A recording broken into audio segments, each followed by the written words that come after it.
ايه انواع السوشيال ميديا ديزاينز اللي احنا ينفع نعملها؟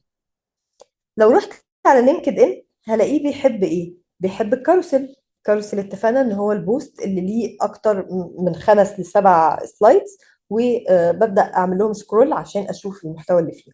فده اكتر نوع فيجوال بيحبه لينكد ان. بيحب كمان الدوكيمنت والايمج واللينك وكذا وكذا. بس لو هفكر في حاجه على لينكد ان، اول حاجه افكر فيها الكاروسل. على تويتر، تويتر بيقول لك ان هو بيحب الاوديو، بس احنا ما يعني مش عارفه ده ليه مش اكتف عندنا اساسا. فخلينا نقول ان هو بيحب الايمج والتكست اكتر. فيسبوك يحب اللايف، يحب الحاجات اللي بتتشير، فيحب قوي الفيديوز ويحب شويه الايمج. انستجرام يحب الكاروسل والصور بعدها الفيديوز. بنترست كذلك يحب الصور جدا. فكل نوع من انواع السوشيال ميديا بتحب نوع من انواع الديزاين. طيب، هل كلها مقاس واحد؟ للأسف لا، لازم يعذبونا، وكل بلاتفورم تعمل لها شوية مقاسات. فهتلاقي الفيسبوك ليها مقاس للبيج بروفايل، ليها مقاس للنيوز فيد، ليها مقاس للستوري، ليها مقاس للفيديو، ليها مقاس لكذا. وكذلك كل المنصات. طب انا هقعد احفظ واعرف كل الابديتس اول باول؟ يعني لسه قريب قوي يمكن الشهر اللي فات انستجرام غيرت مقاساتها. لما غيرت مقاساتها كل الانستجرام فيد بتاعتنا بقت شكلها وحش قوي. فهنعمل ايه عشان نتابع كل التغيرات اللي بتحصل دي؟ هروح على كانفا وهقول له انا عايز الانستجرام. هنا هو بيبدأ يقول لي ايه المقاس اللي فاليد دلوقتي، اللي انت لو اشتغلت عليه دلوقتي هيبقى مقاس مظبوط. فانا مش محتاجه احفظ. فهيقول لي ان انت لو عايز تشتغلي فيسبوك، عنده مقاس لللاندسكيب، عنده مقاس للكفر، عنده مقاس للاعلان، للايفنت، لكذا وكذا وكذا. بقعد اشوف الحاجه اللي انا هعملها وهي اللي ببدأ اشتغل بيها على طول. وكذلك كل المنصات.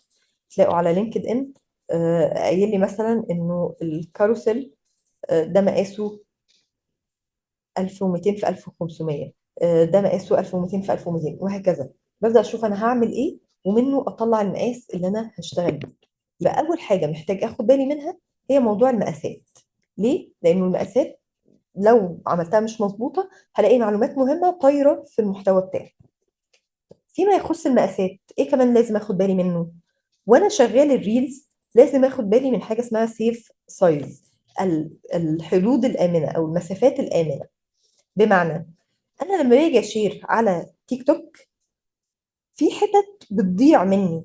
الجزء ده بيضيع في التكست اللي هو بيبقى مكتوب اسم البيج بقى وشوية الكومنتس والحاجات دي. على اليمين وعلى الشمال ده مش بيبقى ظاهر اصلا. الجزء اللي فوق ده بيختفي لما بفتح الفيد بتاعت الشخص. فلما بفتح بروفايل اي حد بشوف بس جزء صغير اللي هو الجزء اللي انتوا شايفينه جوه المربع ده.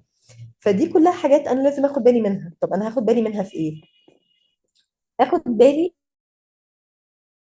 ما خليش راسه طالعه في الجزء اللي فوق ده. ما خليش الشخص موجود هنا والكونتنت المهم طالع في الجزء اللي فوق. ما اجيش هنا اكتب مثلا الويب سايت دايما بنحطه تحت. ما اجيش احط الويب سايت تحت وانا اصلا الحته اللي تحت دي مليانه كلام كتير فمش هيتشاف. اخد بالي انه المعلومات الاساسيه دايما تبقى موجوده في المربع اللي في النص، مش موجوده فوق وتحت ويمين وشمال. تعالى كده ناخد اكزامبل. لو بصينا على الصورة دي هتلاقي ايه؟ هتلاقي في جزء من المعلومة طار تحت، جزء من الهيدلاين طار فوق. بقى في معلومات مش كاملة. فأنا محتاج إن أنا أظبط كل الكونتنت بتاعي. أبدأ أرفع دي فوق شوية، أبدأ أرفع التكست فوق شوية عشان تتشاف وتبقى كويس. فدي نقطة مهمة فيما يخص المقاسات.